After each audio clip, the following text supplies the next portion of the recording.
Peace, family. Welcome to another episode, a cold episode of UGR Productions. Ran into Red Pill up in Harlem. Yes. I want to talk to the brother, kick it with the brother real quick about some recent stories. The last video we went to, people said it's one of their favorites. The one with you and Blue in the basement. You know what I'm saying? Nice. One of the things they was commenting on was your hoodie, your sweater. Please show them the drip and let them know that is crazy right there. Oh, yeah. That is insane. Yeah. Wow. For the 16th, I need y'all to be ready. Oh, Put that shit. Garvey budget to the side. You know what I mean? Yo, but last time you sold out, so are you gonna be ready for the onslaught this time? Because last time, okay. Website almost crashed yesterday. Damn. Off of the orders, off of the YouTube. So shit. I'm really humbled and appreciative. We also got cloth. You know what I mean? We got that jacket is even yours. The jacket. Yeah, the coat. You know what I'm talking about? Yeah. We got the hats. You know. Like, we're working. Of course, I'm humble. I'm appreciative of everyone who is supportive of Kingz Kounty, putting that in your wardrobe, especially for the holiday 2019 season, 2018. Love and light to everyone who is stepping up and grabbing themselves a piece for their collection. So thank you. Indeed. So on that note, December 16th, Red will be in the building. We all getting ready for that event. Information will be in the description bar, as well as information about the hoodies. Let's get to this story with Kevin Hart. I want to get your take on it. We always wait for somebody. You know, Kevin Hart has always been known that people see him as one of the spineless people in Hollywood, where he never says anything about stand for much. You know, he's just very quiet and gets along to get along or whatever. Yeah. Is a situation happened where the Oscars wanted him to apologize for some statements he made. I think it was in 2009 that they considered homophobic.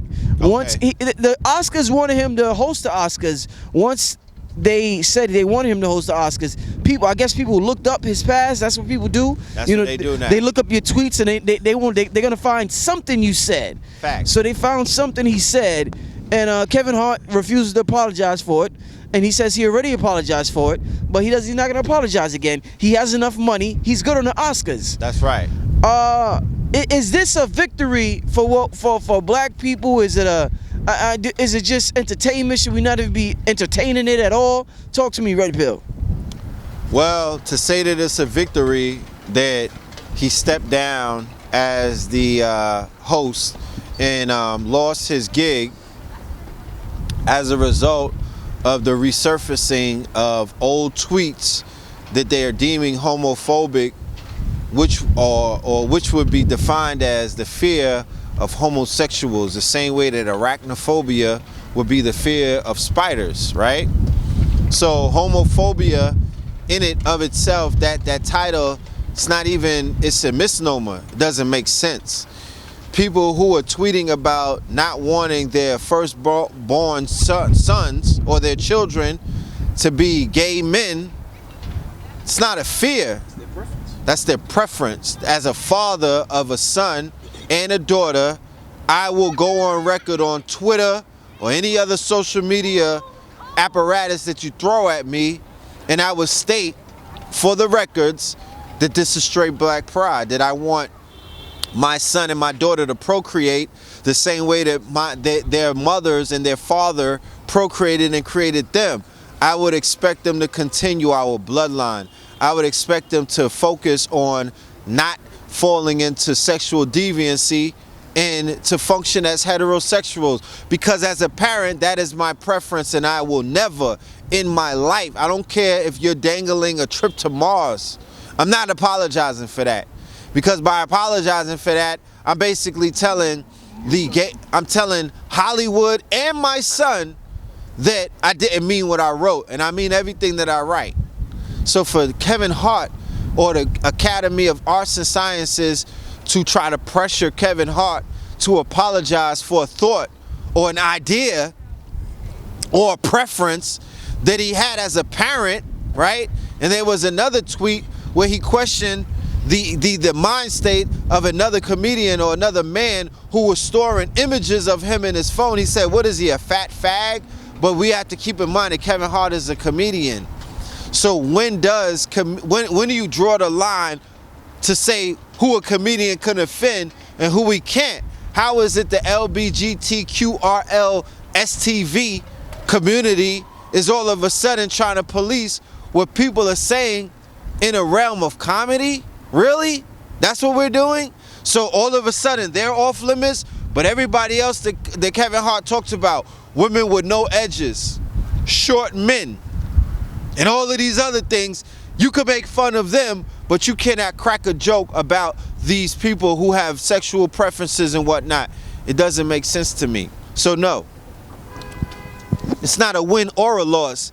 It is a telltale sign about where we're at in society, right? Yeah, right. Inside of this quote unquote political this PC culture that went out the window with this president and this administration. You're leading right into my next question. Yeah. My next question was going to be, some people call it the Trump effect, where it seems like men, celebrities talk a little more. They talk with a little more testosterone than they used to talk with. Even Don Lemon said he gets away with things now that he couldn't get away with in the Obama administration. Right. So is this a good part of Trump being president, where people ain't afraid to say how they feel anymore? Because Trump is so vulgar. Yeah. He's so out there. He's so raw with his shit that people are like, fuck it, I can say something. The president is saying what he want to say. Is that a good aspect of the Trump effect? I wouldn't necessarily agree with that. I would say that the Trump effect is overall a very negative effect. It deals with narcissistic personality disorder. It deals with being very persuasive in your dialogue or your lexicon. It deals with not admitting that you're wrong. It deals with cognitive dissonance.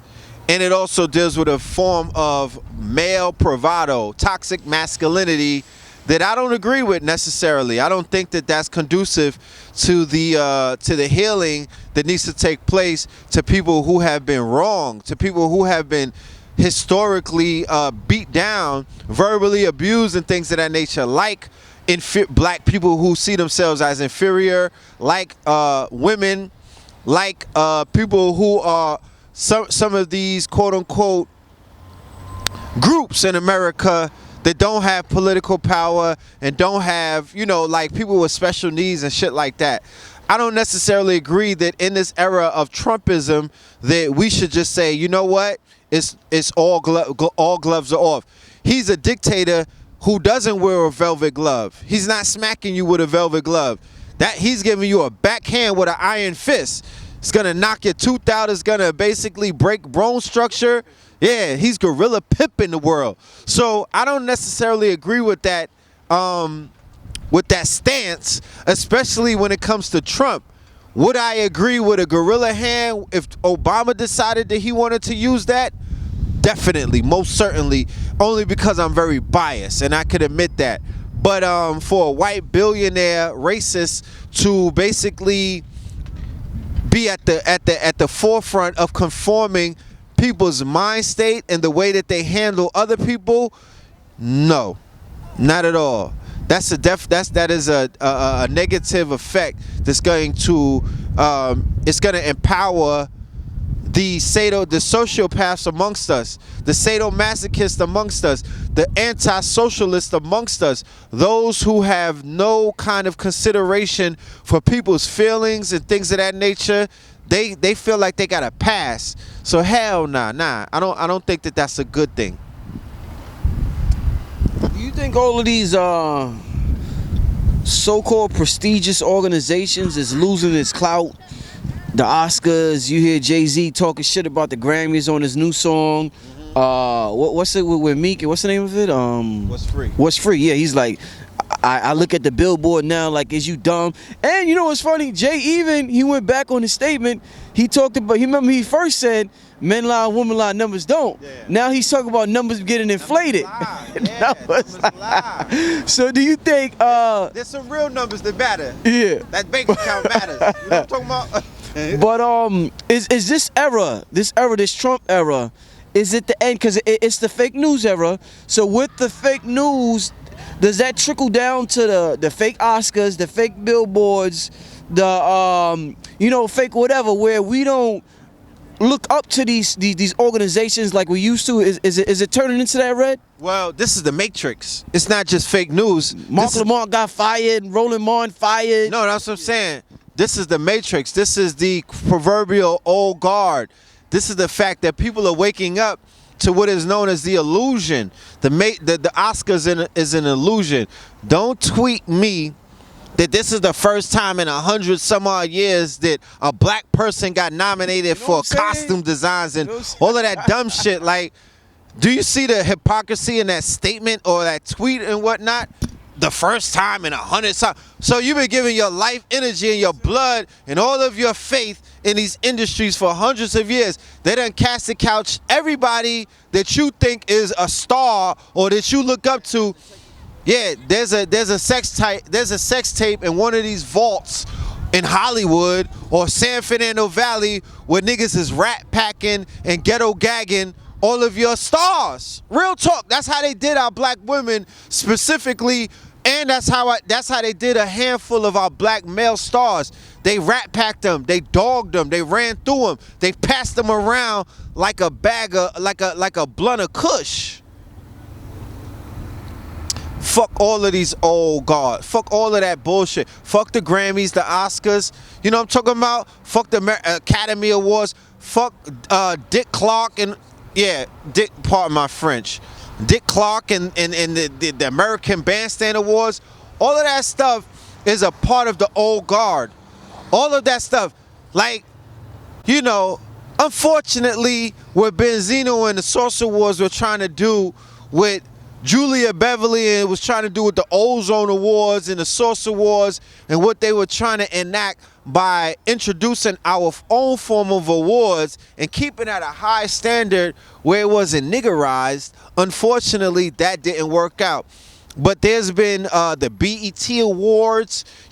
There's been people amongst us that have been trying to stamp our own kind of awards where we could add some kind of value and a reward system and prestige to it where it trumps what you know as the Oscars and the Grammys and the Academy of Arts and Sciences, because as we know, that doesn't have our best interests at hand. They don't have their ear to the quote-unquote culture. They don't represent us. And as you can see, they've been shitting on us for almost a century.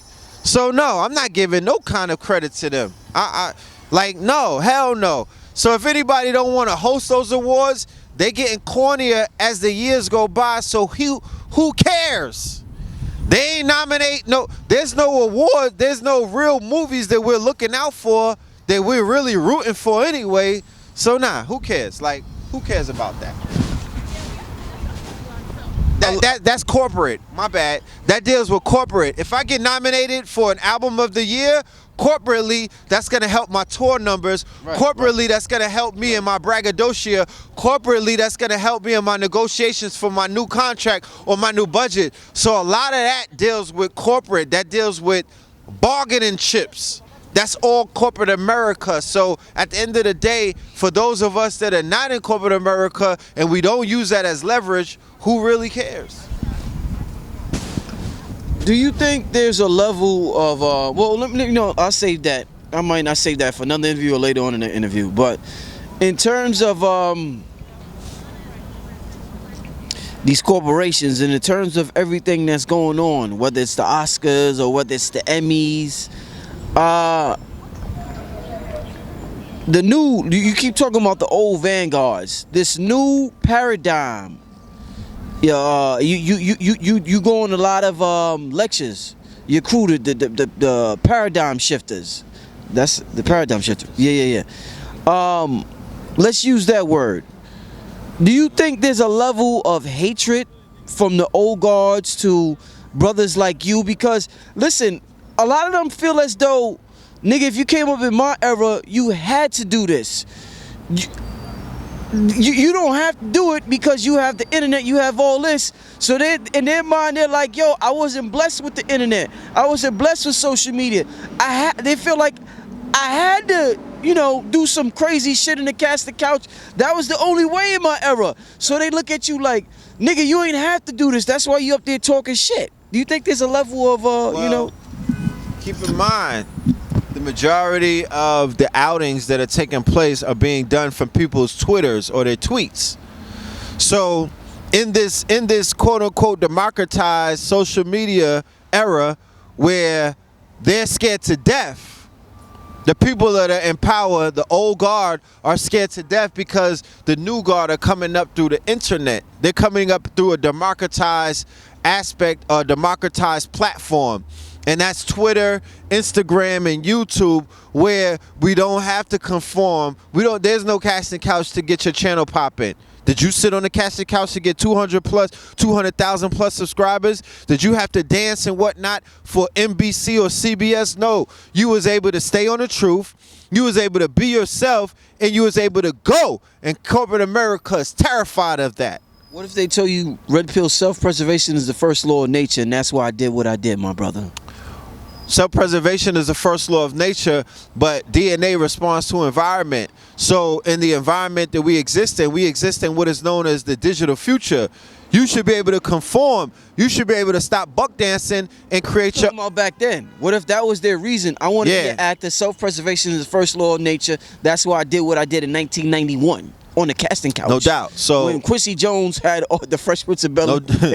You feel me? So we should those who would be willing to listen to those people should be willing to understand what they had to go through to get to where they're at right now. But what they're trying to do is, you see new guard versus old guard. So the Academy of Arts and Sciences, that's not a movement that was born off the internet. That's old guard. But what they're doing is they're digging up people who are trying to get into that old building. They're digging up the shit that you did in the new world, which is the digital world, which is Twitter. Right. So they're judging you based off of your tweets. You did that in an undemocratized zone. You didn't have no publicists. You didn't have nobody telling you what you could say. You didn't have nobody telling you what you could think. So we're gonna go dig into your old tweets. Right. Oh, nigga, that's what's on your mind. That's how you feel. But you wasn't saying that when you was in a room full of gay men over in this party that we had in the hills in Hollywood, Kevin. In Calabasas. We was blowing backside in front of you, Kevin. Tiffany, they was running trains on Tiffany. You didn't have nothing to say about it then, so we're gonna out you. That's how they out people nowadays. They're gonna weigh out the activity that you were doing in the new world versus the shit that they know that you was doing in the old world. You a promosexual in the real world, so why are you on Twitter acting like that, Kevin? Talk to me. The majority of the people that are cutting these multi-million deals for you are gay in Hollywood. It's a gay mafia, meaning what does the mafia do, Rich? They put out hits.